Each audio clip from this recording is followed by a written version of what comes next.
الله أكبر الله أكبر.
بسم الله الرحمن الرحيم. الحمد لله والصلاة والسلام على رسول الله وآله وصحبه ومن والاه. وبعد أخوتي في الله جميعا، السلام عليكم ورحمة الله وبركاته. في شهر رمضان المسلم عليه واجبات كثيرة، وسنبدأ بإذن الله تبارك وتعالى في هذه الواجبات.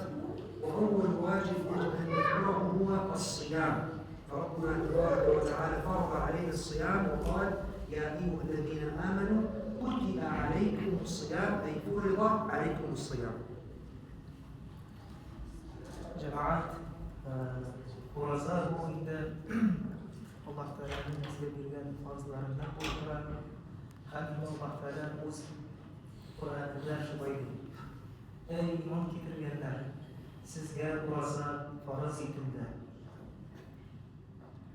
وإخوتي في الله، الكل منا يصوم والحمد لله، والمسلمون يصومون، ولكن إخوتي في الله صيامنا هو صيام العوام، عوام الناس، ويجب على المسلم أن ينتقل بصيامه من صيام العوام إلى صيام الخواص، وهو صيام الأعضاء والجوارح، العين، اللسان، السمع إلى آخره.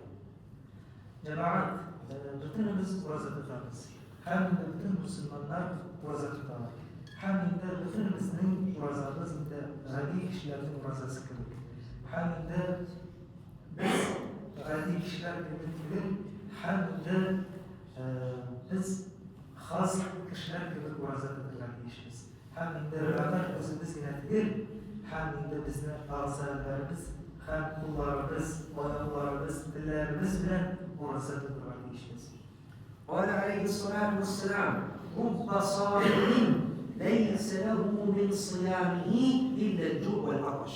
لماذا؟ لأنه يفقد كل الحسنات في نهار رمضان. رب صائم ليس له من الصيام إلا الجوع والعطش ليس له أجر. Hem uğraza tutan kişinin de ameli işler gibi uğraza tutan kişinin ecir savunları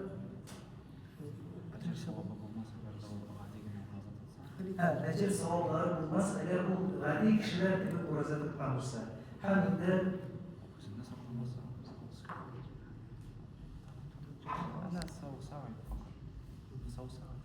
ويقول النبي عليه الصلاة والسلام عن تلك المرأة قال الصحابة الكرام يا رسول الله إن فلانة صوامة قوامة يعني كثيرة الصيام كثيرة القيام ولكنها تؤذي جيرانها بلسانها تسبهم تشتمهم تطعن بهم قال عليه الصلاة والسلام هي في النار يعني لن ينفعها ذلك الصيام. Peygamberimiz sallallahu aleyhi ve sellem hadis ile her bir kişi Peygamberimizin odasındaki dede her bile etti. Ya Resulullah şimdi bir kişi var bu uğraza tutar değil.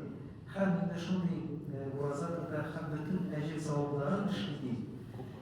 Bu uğraza tutar değil. Hem bile bütün ecir savabların işlediği. Lakin bu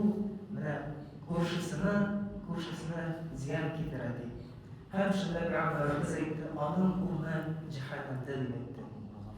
Yani anın uğrazası onların ilk fayda getirmez demektir Peygamberimiz.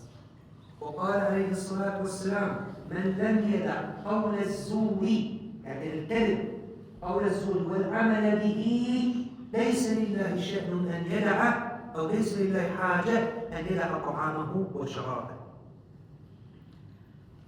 Lakin şimdi hadis ile Peygamberimizden kim de uğraza tutar, hem de o yalan sözlerden başlamayken, hem de kişilerine ziyan getirirken, hem Peygamberimiz onun başında uğrazası fayda getirmez böyle demektir. إذن إخوتي في الله يجب علينا إذا صامت بطوننا عن الطعام والشراب يجب أن تصوم أعيننا عن النظر إلى الحرام. يجب أن يصوم لساننا عن الحرام عن الكذب والنميمة والغش. يجب أن تصوم آذاننا عن سماع الحرام والغيبة والكذب إلى آخره. يجب أن تصوم أيدينا وأرجلنا عن اقتراف السيئات. Hem cemaat eğer biz uğraza tutarız iken, biz de yalan sözlerden, hem kişilerine ziyan getirmeden, hem de ağızlarımız bilen, hem bütün tenimiz bilen uğraza tutarmak işimiz. Hem de yalan sözler söylemezken, hem kişilerine ziyan getirmezken, hem de bütün gazelerimiz bilen uğraza tutarmak işimiz. نبينا عليه الصلاة والسلام يسأل الصحابة الكرام أتدرون من المفلس؟ قالوا المفلس من ليس عنده درهم ولا دينار.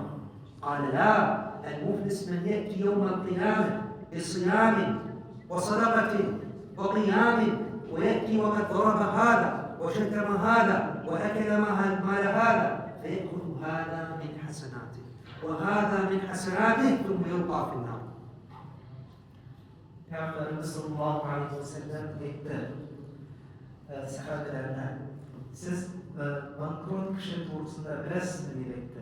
Şimdi sahabeler ya Resulullah kim olduğunu Peygamberimiz etti. Şimdi kişi uğraza tutan kişi. Hem de uğraza tutup onun uğrazası ona fayda getirmeden. Hem de uğraza vaktinde kişilerine ziyan getirgen, yalan sözlerini sözlegen, hem de bütün yalanlıklarını işlenen kişi demektir.